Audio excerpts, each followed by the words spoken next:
Je trouve que les gens ont souvent tort de tirer trop tôt à boulet rouge sur les propos de Billy Binzé ou bien sûr Billy Binzé tout court. Parce que vous allez le remarquer que c'est le seul qui dit ce qui se fait dans ce pouvoir machiavélique.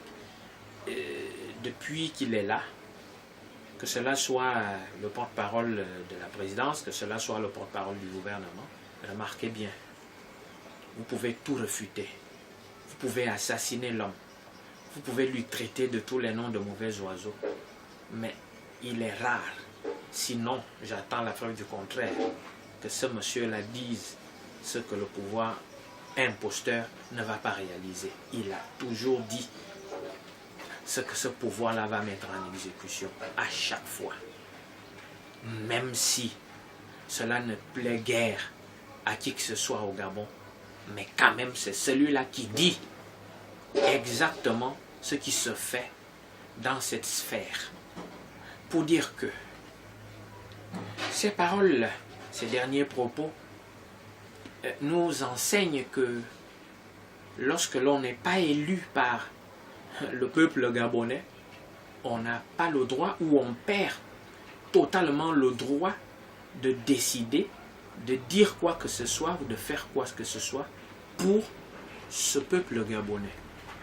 Mais alors, lorsqu'il dit que les eurodéputés n'ont pas le droit ni de penser, ni de prononcer des sanctions sur un quelconque pouvoir gabonais, ni même justement de juger qui est apte ou pas par rapport à gouverner ce pays, il a raison.